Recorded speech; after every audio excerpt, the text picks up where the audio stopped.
පිවිසෙන්නේ විනෝද උයනකට නොවේ. ස්වභාව ධර්මයා විසින් මුළු මහත් ලෝකයාටම දායාද කරන ලද හෝටන් තැන්න නම් වූ පිවිතුරු වන කෞතුකාගාරයටයි මේ පිවිසෙන්නේ. හෝටන් තැන්නට පිවිසිය හැකි මාර්ග කිහිපයකි. නුවරඑළියේ සිට අඹේවෙල පට්ටිපොළ හරහාත්, හපුතලේ හෝ වැලිමඩ හෝ සිට බොරලන්ද ඔහිය හරහාත්, හග්ගල රේන්දපොළ අඹේවෙල පට්ටිපොළ හරහාත් හෝටන් තැන්නට පිවිසිය හැකි.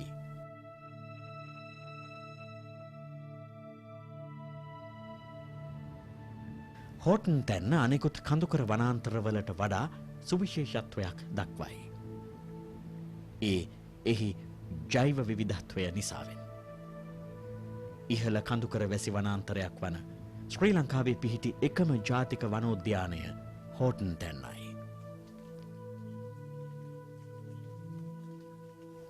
මුහුදු මට්ටමේ සිට අඩි 7,000කට වඩා ඉහළින් පිහිටි මෙම උද්‍යානය හෙක්ටයාර් 3,160ක ප්‍රමාණයකින් යුත් අතිශයින් සංකීර්ණ ජෛව විවිධත්වයකින් යුත් විශිෂ්ට භූමියක්. මෙම ප්‍රදේශයේ ඇති අතිශය සුවිශේෂී ජෛව විවිධත්වය සැලකිල්ලටගෙන රජය 1969 දෙසැම්බර් මාස 5 වන දින ස්වාභාවික රක්ෂිතයක් ලෙසට ප්‍රකාශයට පත් කළ අතර 1988 මාර්තු මාස 16 වන දින ජාතික වනෝද්‍යානයක් බවට පත් කරන ලදී. ප්‍රාග් ඓතිහාසික හා පුරාවිද්‍යාත්මක වටිනාකමකින් යුත් හෝටන් තැන්න පිළිබඳ ගවේෂණයක් කළ ආචාර්ය ශිරාන් දැරණියගල විසින් හෝටන් තැන්නේ ඉතිහාසය මධ්‍ය ශිලා යුගයෙන් එනම් මීට වසර 13,000කට වඩා පැරණි බවට සාධක සොයාගෙන තිබේ. එම කාලවකවානුවල භාවිත කළ ශිලා මෙවලම්ද මීට අවුරුදු 10,000කට පමණ පෙර කෘෂිකර්මාන්තයේ යෙදුණු බවට සාධක ලෙසට ධාන්‍ය ෆොසිලද සොයා ගැනීමට හැකි වී තිබේ. හෝටන් තැන්නට අතීතයේදී මහ තැන්න, මහ එළිය, විල්මන් තලාව, ගෝන තැන්න ලෙසින් ව්‍යවහාර වී ඇති බව ජනප්‍රවාදයේ සඳහන් වේ. රාජ්‍ය පාලනය ඉංග්‍රීසීන්ට නතුවීමත් සමග ඉංග්‍රීසීහු අලින්ගෙන් ගහන වූ මහ එළිය එලිෆන්ට් ප්ලේන් ලෙසටත්, ගෝනුන්ගෙන් ගහන වූ හෙයින් එල්ක් ප්ලේන් ලෙසටත් එය හඳුන්වන්නට පටන් ගත්හ. ඉංග්‍රීසීහු තේ වගාව සඳහා කඳුකරය එලිපෙහෙලි කරන්නට පටන් ගත්හ. හෝටන් තැන්න එවකට මහ එළිය ඔවුන්ගේ කෙලිබිම සහ දඩබිම බවට පත්විය. ඔහු ගෝනුන් සහ අලි දඩයම සරුවට කරගෙන ගියහ. අලි දඩයම යුරෝපීන්ගේ ප්‍රධාන ක්‍රීඩාව බවට පත්විය. සැමුවෙල් බේකර් සහ තෝමස් විලියම් රොජර් දක්ෂ අලි දඩයක්කාරයන් බවට පත්විය. තෝමස් විලියම් විසින් මෙහි මරා දමා ඇති අලි සංඛ්‍යාව 1400ක් ලෙසට වාර්තා වේ. 1836 දී මෙම තැන්නේ සංචාරය කළ ඉංග්‍රීසි ආණ්ඩුකාර රොබර්ට් හෝටන් විසින් එය හෝටන් තැන්න ලෙසට නම් කෙරිණි. මෙම දඩබිමට ආ ඉංග්‍රීසින්ගේ ප්‍රයෝජනය සඳහා එල්ක් ලොජ් නවාතැන ඉදිවිය. එය තෝමස් ෆා විසින් නවීකරණය කර ෆා ඉන් නමින් හැඳින් වූ අතර මෙම ගොඩනැගිල්ල බොහෝ කාලයක් සංචාරකයන්ගේ නවාතැන් පොළක් විය. හෝටන් තැන්නට පැමිණෙන සියලු පිවිසුම් මාර්ග හමුවන්නේද මෙම ස්ථානයේදී. ෆායින් සංචාරකයන් අතර ඉතා ජනප්‍රියයි. මෑතක් වනතුරුම නවාතැන් පොළක් ලෙසට පැවති මෙය වර්තමානයේදී වනජීවී සංරක්ෂණ දෙපාර්තමේන්තුවේ කාර්යාලය සහ සංචාරක තොරතුරු මධ්‍යස්ථානය ලෙසට පරිවර්තනය විය. හෝටන් තැන්න වනෝද්‍යානයේ සාපේක්ෂ පිහිටීම ගැන සැලකීමේදී එය මධ්‍යම පළාතේ නුවරඑළිය දිස්ත්‍රික්කය තුල පිහිටා තිබේ. එහි මායිම ලෙසට සබරගමු පළාත හා බදුල්ල දිස්ත්‍රික්කය වේ. එහෙත් ලෝකාන්තය අයත් වන්නේ රත්නපුර දිස්ත්‍රික්කයටයි. මුහුදු මට්ටමින් මීටර 2300ක උසින් පිහිටා ඇති මෙම වනෝද්‍යානය ශ්‍රී ලංකාවේ උසම සානුව වන හෝටන් පට්ටිපොළ සානුවේ පිහිටා තිබේ. හෝටන් තැන්නේ වාර්ෂික වර්ෂාපතනය මිලිමීටර 2150ක් පමණ වන අතර උපරිම උෂ්ණත්වය සෙල්සියස් අංශක 27ක් සහ අවම උෂ්ණත්වය සෙල්සියස් අංශක 5ක් පමණ වේ. උතුරු දෙසින් එය තොටුපොළ කන්ද හා පට්ටිපොළට මායිම් වේ.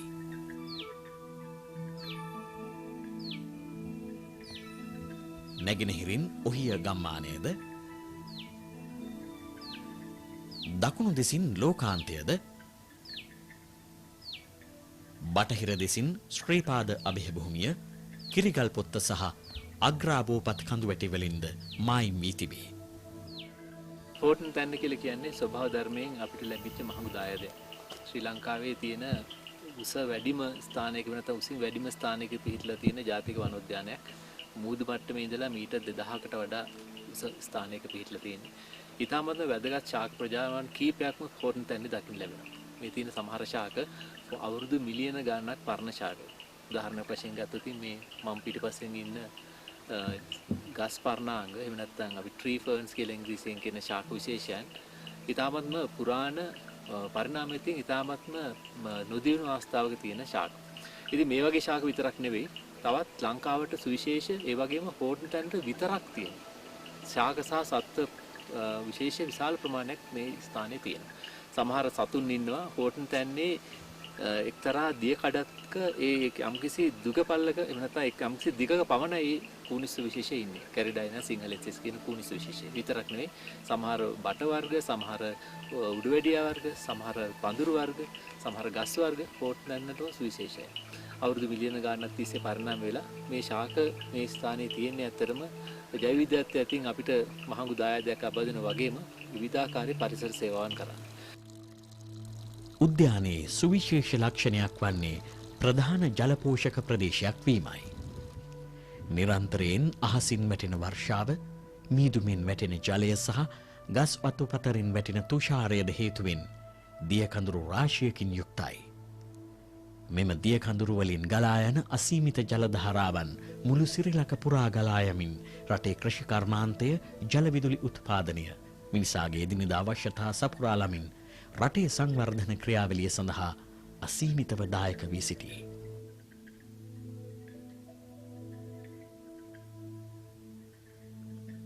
තොටුපොළ කන්දේ උතුරු ප්‍රදේශයෙන් අඹේවිල ඔයත්, දකුණු ප්‍රදේශයෙන් බෙලිහුල් ඔය සහ කුඩා දියධාර කිහිපයකුත්, කිරිගල් පොත්ත සහ අග්‍රාබෝපත් කඳුවැටිවලට උතුරින් අග්‍රාඔය මහවිලි ගඟේ අතුගංගාවක් ලෙසටත් ගලා යයි.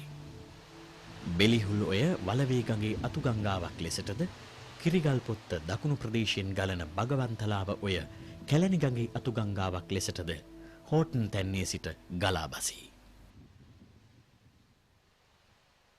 පාරිසරික අතින් ආසියාතික රටවල් පිළිබඳ අධ්‍යයනය කිරීමේදී ශ්‍රී ලංකාව ඉහළම ජෛව විවිධත්වයකට හිමිකම් කියන රටකි. කරන ලද පර්යේෂණ අනුව ලෝකයේ හඳුනාගෙන ඇති ජෛව විවිධත්වය අතින් අතිවිශේෂ ස්ථාන 18 අතරට ශ්‍රී ලංකාවේ තෙත් කලාපීය වනාන්තරද ඇතුළත් කර තිබේ. මෑතකදී කරන ලද පර්යේෂණයකට අනුව ලෝකයේ වැදගත්ම ජෛව විවිධත්වයෙන් පරිපූර්ණ ස්ථාන 25ටද ශ්‍රී ලංකාව තෝරාගෙන ඇත. ඒ නිසාම 1995 දී ශ්‍රී ලංකාවේ තෙත් කලාපයේ පිහිටි වනාන්තර 33ක් සංරක්ෂිත වනාන්තර ලෙසට හඳුනාගෙන තිබේ. හෝටන් තැන්නද එලෙසම හඳුනාගෙන ඇති ජීව විශේෂ රාශියකින් යුත් අතිශය සංකීර්ණ ජෛව විවිධත්වයකින් සමන්විත සුවිශේෂී පරිසර පද්ධතියකි. ඒ වගේ සුවිශේෂ ජෛව විවිධත්වයක් එහෙම නැත්නම් සුවිශේෂ පරිසර පද්ධති විවිධත්වයක් තියෙන ස්ථානයක් මම හිතන්නේ අපිට තවත් හිතා ගන්න අමාරුයි. පරිසර පද්ධති විවිධත්වය ගැන අපි හුඟ දෙනෙක් කතා කරනවා අඩුයි.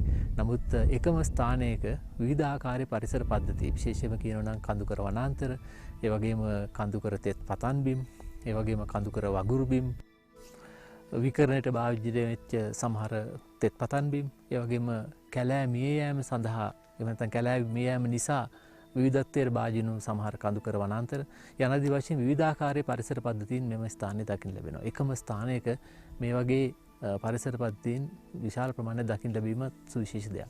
මේ ගතික පරිසර පද්ධතීන් සමුදායක්. ඒ කියන්නේ මෙතන තියෙන සමහර පරිසර පද්ධතීන් හැමතිස්සෙම එකම විදිහට නෙවෙයි තියෙන, හුඟක් කරලා වෙනස් වෙනවා. පරිසරයේ තියෙන වෙනස්කම් අපිට දකින්න ලැබෙනවා. සමහරලාට තෙත් පතන් බිම් වල තෙත් පතන් බිම්, සමහරලාට කැලෑවේ තියෙන ශාක වලින් තෙත් පතන් බිම් වෙනස් වෙන බලනවා. ඒ වගේම කැලෑ වෙනස් වෙන බලනවා පතනේ තියෙන ශාක වලින්. ස්වභාවික පතන් බිම් වලින් එන ශාක ගිහිල්ලා විකරණ වෙච්ච පතන් බිම් වලට යනවා. මේ ආකාරයේ විවිධාකාරයේ ගතික සිද්ධීන් අපිට මේ ස්ථානයේ දකින්න ලැබෙනවා. මම හිතන්නේ මේක ජීවමාන රසායනාගාරයක් එහෙම නැත්නම් විශ්වවිද්‍යාලයක් කියලා කියන්න පුළුවන්, කෞතුකාගාරයක් කියලා කියන්න පුළුවන්. මේ පරිසර වේදීන්ට එහෙම නැත්නම් ජෛව විවිධත්වය අධ්‍යයනය කරන්නන්ට ශිෂ්‍යයින්ට ඒ වගේම විවිධාකාරයේ ස්වභාව විද්‍යාත්මක පරීක්ෂණ කරන අයට මේ තාමත්ම ඒ සඳහා ඒ පරීක්ෂණ සඳහා තෝතැන්නක් කියලා අපිට හඳුන්වන්නට පුළුවන්. 1993 වසරේදී කරන ලද සමීක්ෂණයකට අනුව මෙම භූමියේ ශාඛ ඝනත්වය වර්ග හෙක්ටයාරයකට ශාඛ 2861ක් පමණ බැව් අනාවරණීය විය. මේ වනාන්තර පද්ධතියේ ඇති ශාඛ විශේෂ 101ක් හඳුනාගෙන ඇති අතර ඉන් විශේෂ 49ක් ශ්‍රී ලංකාවටම ආවේනික වූ ශාඛ ලෙසට හඳුනාගෙන තිබේ. ඒ අතරින්ද ශාඛ ගණනාවක්ම හෝටන් තැන්නට ආවේනික ශාඛයි.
හෝටන් තැන්න වනෝද්‍යානය තුළින් හඳුනාගෙන ඇති උඩවැඩියා විශේෂ 33කි.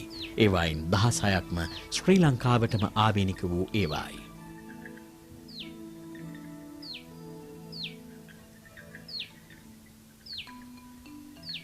ඊට අමතරව කඳන් මත වැඩෙන ලයිකන වර්ග 23ය.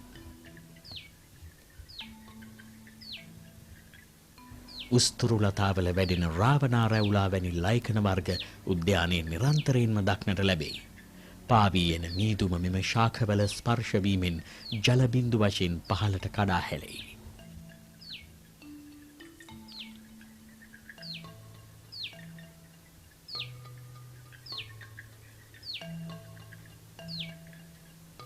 තැන්නේ වැඩෙන ජලජ ශාඛද සුවිශේෂීය.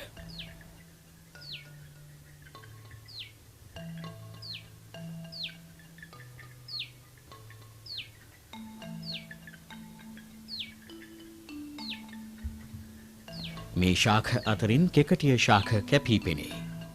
ඉන්දියාවට හා ශ්‍රී ලංකාවට ආවේනික වූ මෙම කෙකටිය අතරින් එක් කෙකටිය විශේෂයක් හෝටන් තැන්නටම ආවේනිකය. හෝටන් තැන්නේ ඇති සුවිශේෂී වෘක්ෂලතාවන්ගේ ස්වභාවය දේශගුණික සාධක සහ භූවිද්‍යා සාධක හේතු කරගෙන ඒ ආශ්‍රිත විශේෂ ජෛව විවිධත්වයකින් යුත් සත්ව විශේෂ රාශියක්ද දක්නට ලැබේ. ක්ෂීරපායේ සත්ව විශේෂ 14ක් මෙහි වාර්තා වන අතර ගෝනුන් විශේෂ ස්ථානයක් ගනී. හෝටන් තැන්න පුරා වසාගත් ගෝන්නු සමූහය සංචාරකයන්ගේ වඩාත් සිත්ගත් දර්ශනයි. උද්‍යානයේ ඉතා සාරවත්ව වැඩෙන තෘණ ඔවුනට ප්‍රමාණවත් ආහාර සපයයි. ජීවත්වීමට තර්ජන නොවීම හේතුවෙන් ගෝනුන්ගේ ගහනය ශීඝ්‍රයෙන් වර්ධනය වෙමින් පවතී. ගෝනුන්ගේ ගහනය වර්ධනය වීමත් සමගම එහි වසන දිවියන්ගේ ප්‍රමාණයද ක්‍රමයෙන් ඉහළ යමින් පවතී. මීට අමතරව හඳුන් දිවියන්, මීමින්නන්, ඕලුමුවන්, වල්ලූරන්, වඳුරන්, රිලවුන්, දනුලේනුන්, කඳුකරලේනුන් බහුල වශයෙන් දක්නට ලැබේ.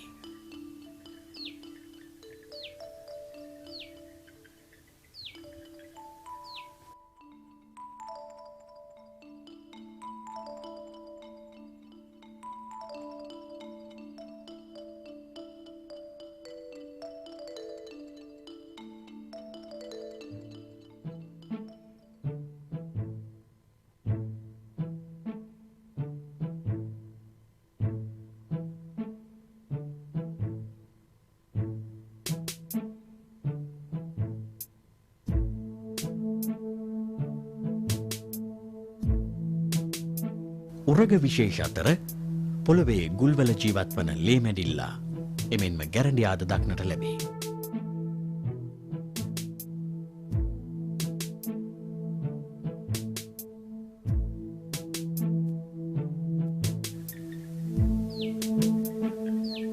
කටකලු කටුස්සා, අංකටුස්සා, කුරුබෝදිලිමා, පිනුම් කටුස්සා උද්‍යානය තුල දක්නට ලැබේ.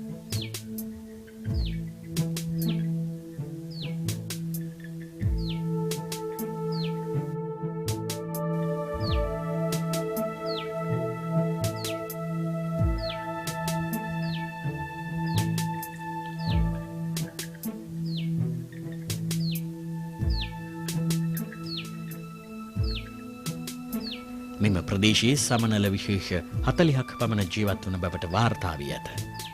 එයින් විශේෂ 10ක් 15ක් අතර ප්‍රමාණයක් ආවේනික සමනල වර්ගයි.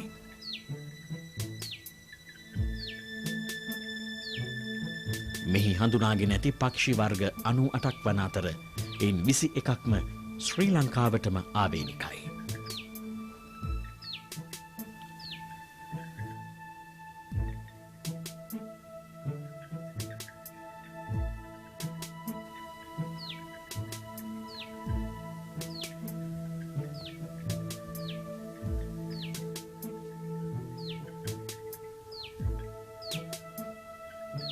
හෝටන් තැන්නේ හමුවන මත්ස්‍ය විශේෂ අතර රේන්බෝ ට්‍රවුට් මාළුවා විශේෂයි.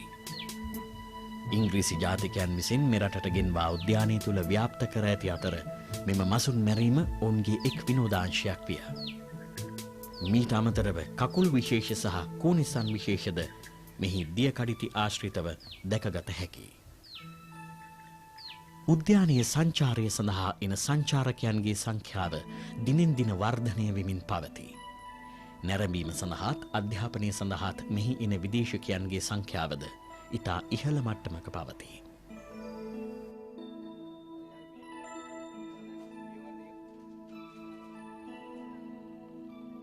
උද්‍යානයට ඇතුළු වීමට පෙර දැනුවත් කිරීම සහ පරීක්ෂා කිරීම වලටද ලක්වීමට ඔවුන්ට සිදුවේ. මීට හේතුව වී ඇත්තේ අහිතකර දෑ උද්‍යානය තුළට ගෙනීම වැළැක්වීමයි. විශේෂයෙන් ගිනි දැල්වීමේ උපකරණ සහ පොලිතීන් ඇතුළට ගෙන යාම සපුරා තහනම් වේ. උද්‍යානය තුළ සංචාරකයන්ගේ සිත්ගත් ස්ථාන කිහිපයක් වෙයි. මහා ලෝකාන්තය ඉන් එකකි. එහි ප්‍රපාතය මීටර 884කි.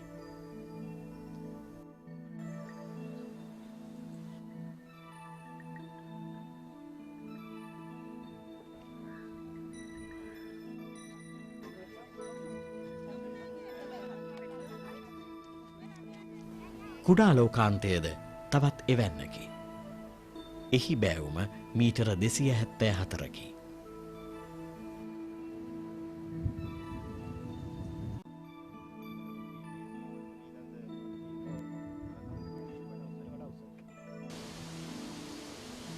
බේකර්සැල්ල බෙලිහුල් ඔය ඉහළම පිහිටා ඇති අසිරිමත් දිය ඇල්ලකි. විශාල වශයෙන් සංචාරකයන් දැඩි එන ස්ථානයකි.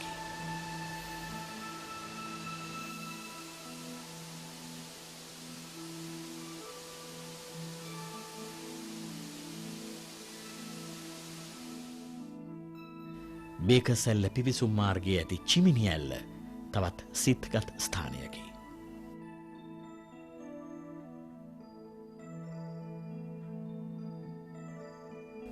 වර්තමානයේ හෝටන් තැන්නේ පැවැත්මට වූ තර්ජන බෙහෙවින්ම අඩු වී තිබේ.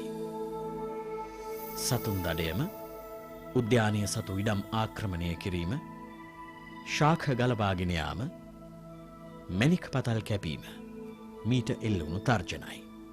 මෙයට අමතරව ආක්‍රමණික ශාඛ පැතිරීමද වැඩි වී ඇති අතර එහි ව්‍යාප්තිය අඩු කිරීම සඳහා දෙපාර්තමේන්තුව මේ වන විට කටයුතු කරගෙන යනු ලැබේ. ඇතැම් සංචාරකයන් විසින් ඉවත දමනු ලබන අපද්‍රව්‍ය නිසා මේ වන විට උද්‍යාන පරිසරයටත් ජීවින්ටත් හානි සිදු වී තිබේ. එහෙයින් ඒ පිළිබඳ සැලකිලිමත් වීම අප කාගේත් යුතුයකමකි. හෝටන් තැන්න ජාතික උද්‍යානයට බාහිරින් නැතිවන තර්ජන බොහෝ දුරට අඩු වෙලා තියෙනවා. මේකට මූලික හේතුව තමයි වනජීවී සංරක්ෂණ දෙපාර්තමේන්තුව මගින් මේ වන විට පවත්වාගෙන යනු ලබන සංරක්ෂණ අධ්‍යාපන වැඩසටහන්. හෝටන් තැන්න ජාතික උද්‍යානය මගින් විශේෂයෙන්ම පාසල් සිසුන් ග්‍රාම්‍ය ජනතාව සහ රජයේ නිලධාරීන් දැනුවත් කරගෙන යාමට කටයුතු කරගෙන යනවා. මේ ඉතාමත්ම ඵලදායී වැඩසටහනක් වෙලා තිබෙනවා. හෝටන් තැන්න ජාතික උද්‍යානයට පැමිණෙනා වූ සංචාරකයන් හෝටන් තැන්න ජාතික උද්‍යානය සම්බන්ධයෙන් දැනුවත් කිරීමට.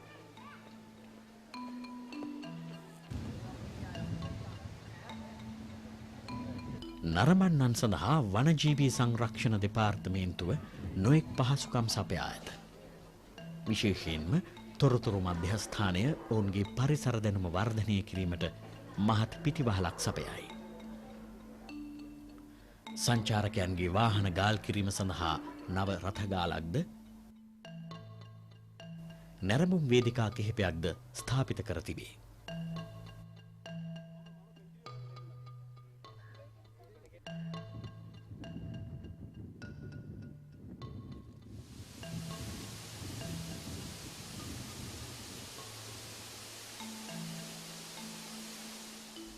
එලෙසම උද්‍යානය තුළ නවාතැන් ගන්නා සංචාරකයන් සඳහා සංචාරක නිවාස කිහිපයක් සහ කඳවුරු බිම් කිහිපයක්ද වේ.